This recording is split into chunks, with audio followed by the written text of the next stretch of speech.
आतंकवादी कहकर पत्रकार को भगाया। आतंकवाद आपको नहीं देखा, अलीगढ़ में देखा आपने? ये भगवादारी है, भगवा सोच, चलो दफा हो जाओ। दफा हो जाओ, कहीं भी जाओ कहकर दिल्ली का माहौल गरमाया। तुम लो, रोहिंग्या मुसलमानों का समर्थन कर रही हिजाब वाली से सवाल क्या पूछ लिया।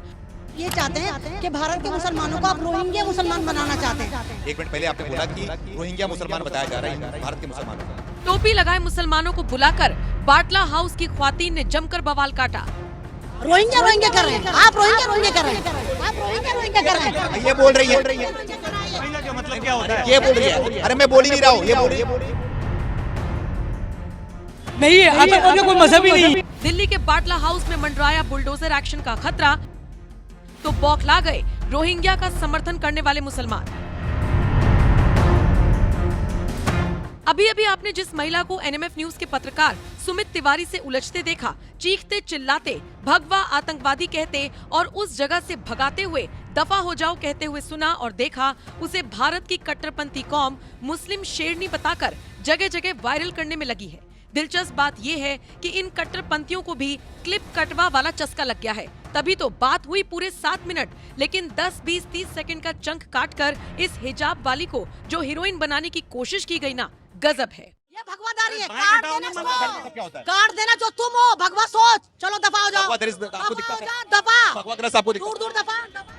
ये महिला बार बार संवाददाता को दफा हो जाओ, भाग जाओ, समुद्र में जाओ, भगवा आतंकवादी। जानते हैं क्यों कह रही है? क्योंकि इसके एक सवाल पर सुमित ने काउंटर कर दिया। 1 मिनट पहले तक जो रोहिंग्याओं का समर्थन कर रही थी, उससे पूछ लिया कि आप समर्थन क्यों कर रही हैं, और बस फिर इस हिजाब नशी ने तमाशा खड़ा कर दिया। ये चाहते हैं कि भारत के मुसलमानों को आप रोहिंग्या मुसलमान बनाना चाहते हैं। 1 मिनट पहले आपने बोला कि रोहिंग्या मुसलमान बताया जा रहा है हिंदू भारत के मुसलमानों को। लेकिन लगता है ये महिला भूल गई कि जब कोई रिपोर्टर सवाल पूछने जाता है तो वो अकेला नहीं होता, उसके साथ एक कैमरामैन भी होता है जो कैमरे में सारी बातें रिकॉर्ड कर रहा होता है, जो सुमित के साथ गए एनएमएफ न्यूज के कैमरा पर्सन आकाश ने भी किया। हमेशा की तरह अपनी बातों से पलटने वाली और आधा अधूरा ज्ञान लेकर सड़कों पर सरकार के खिलाफ प्रदर्शन करने वाली कौम से आई इस महिला ने खुद रोहिंग्या का जिक्र किया, लेकिन सुमित ने सवाल पूछ लिया तो बहस का रुख मोड़ दिया और फिर ऐसे चिल्लाई जैसे सुमित ने शायद इनकी प्रॉपर्टी अपने नाम करवाने की जिद पकड़ ली हो। आप भारतीय जनता पार्टी का है, आप रोहिंग्या कर रहे हैं। ये बोल रही है, अरे रिकॉर्डिंग, ये बोल रही है। अरे मैं बोल ही नहीं रहा हूँ, ये बोल रही है कि यहाँ के मुसलमानों को रोहिंग्या का मतलब क्या होता है? ये बोल रही है। रिकॉर्डिंग, मेरे भाई साहब सुनो, चिल्लाने से बात नहीं होती, चिल्लाने से बात नहीं होती मैम, आप रिकॉर्डिंग सुन लो। ये बोल रही है कि जो सरकार है वो देश के मुसलमानों को रोहिंग्या की तरह ट्रीट कर रही है। वो बोला रोहिंग्या की बात कहाँ से आई? रोहिंग्या का मतलब जानते हैं आप क्या होता है? भाई साहब ये बोल रही है, रोहिंग्या का मतलब अरे ये बोल रही है, फेंका नहीं जा सकता किसी को। भगवा चैनल, इनको तो घुसने नहीं देना चाहिए। मतलब क्या होता है? भगवा का मतलब जो आपका चैनल है, भगवा का मतलब आतंकवाद है कोई? भगवा आतंकवाद आपको नहीं देखा, अलीगढ़ में देखा आपने? आतंकवाद नहीं, भगवा कोई वो नहीं होता, सोच होती भगवा है। चैनल मतलब होता है। भगवा सोच होती है, आपकी सोच भगवा। सोच मैं भगवाधारी हूँ, भगवाधारी हैं आप। रक्षा बांध रखा है भगवा का। बिल्कुल आतंकवादी हैं आप। पढ़ी लिखी हो नहीं, मैं भगवाधारी मतलब क्या होता है? ये बोल रही है, ये लोग परेशानी, मैं इनकी परेशानी की बात कर रहा हूँ, आप बहस कर क्यों रहे? आप खराब हैं, आप खराब हैं। भगवा मतलब क्या होता है? लोग परेशान हैं। अरे आप कलर पे क्यों जा रही है? भगवा पे आ गई, आप इनकी बातों सुनिए। आप पत्रकार हो?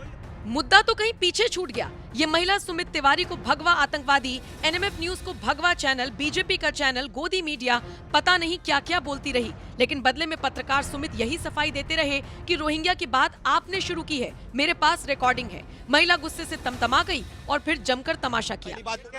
इन्होंने बोला, भाई साहब इन्होंने बोला, यार ये मेरे ऊपर आ रही है, रिकॉर्डिंग सुन लेना आप लोग। मेरे पास माइक हटाओ ना, क्यों घुस रहे हो? मैं जाऊँ का मतलब क्या होता है? यही रहूंगा मैं, मेरी जमीन में यहाँ भी रह सकते हो। हटो यहाँ से। नहीं बोले भागो यहाँ से, पत्रकार थोड़ी हो गए तुम। भागो, जाओ, दफा हो जाओ, दूर दूर दफान, कहीं भी जाओ जहाँ पे तुम्हारी सोच को प्रमोट करता ना, वहाँ जाके लगाओ।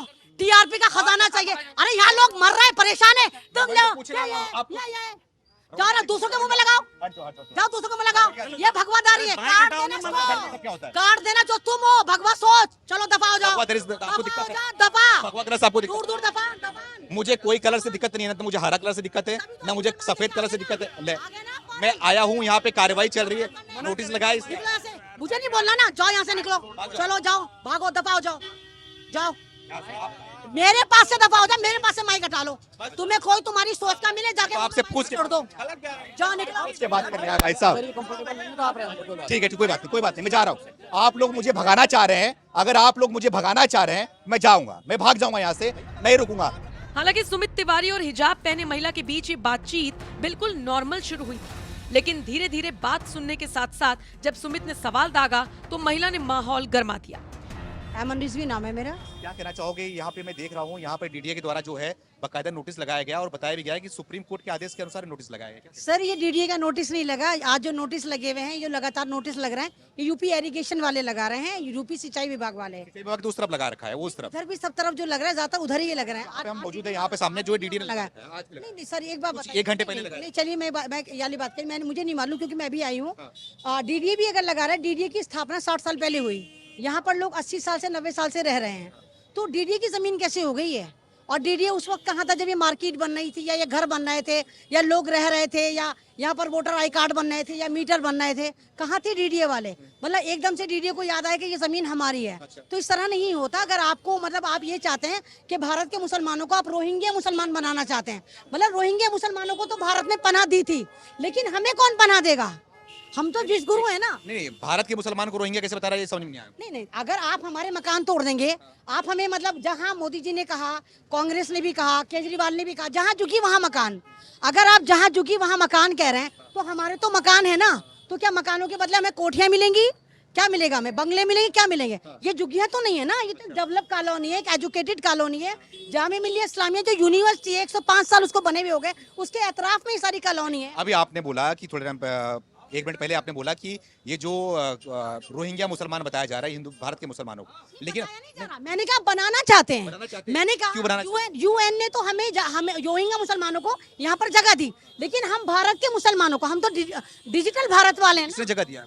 नहीं भाई, रोहिंग्या यूएन की परमिशन से कितने रिफ्यूजी रहते हैं रोहिंग्या के यहाँ पर हिंदुस्तान में? लीगल तरीके से दिल्ली में भरे पड़े हैं रोहिंग्या मुसलमान, भरे पड़े हैं, जो उनको आप सही साबित कर। नहीं, आपको मेरे ख्याल से जैसे आपको कुछ भी नहीं पता, उनके पास यूएन के सर्टिफिकेट हैं, यानी के पास है जो झुकी बस्ती रहते हैं। नहीं, सबके पास तो मुझे नहीं पता। आप बहस कर रहे हैं, आप बटला हाउस में आप रोहिंग्या मुसलमानों का समर्थन करते हैं क्या? मैं रोहिंग्या मुसलमानों की समर्थन नहीं कर रही, मैं इंसानियत का समर्थन कर रही हूँ। बात मुसलमानों को देखो, एक तो बात यहाँ पे आ गई, एक तो बात प्रवक्ता बनकर आए आप भी। मुझे बाइक ही नहीं देनी आपको, क्योंकि आप नहीं देखिए रोहिंग्या पे आप मेरी बात नहीं रोहिंग्या कर रहे हैं, आप रोहिंग्या कर रहे हैं। आप ये भारतीय जनता पार्टी, आप मेरे पास खुद आए, मैं तो आपके पास बाइक देने नहीं गई ना। आप भारतीय जनता पार्टी का है, आप रोहिंग्या कर रहे हैं। ये बोल रही हैं, अरे रिकॉर्डिंग ये बोल रही हैं, अरे मैं बोल ही नहीं रहा हूँ, ये बोल रही है कि यहाँ के मुसलमानों को रोहिंग्या का मतलब क्या होता है? ये बोल रही है रिकॉर्डिंग। मेरे भाई साहब सुनो, अब बताइए, प्रशासन सरकारी जमीन पर बनी बस्तियों को तोड़ने ना जाएगा तो ये बुरके वाली आगे आकर तमाशा करेंगी। साफ है, अभी तो ये सिर्फ ट्रेलर दिखाया गया है इनकी तरफ से।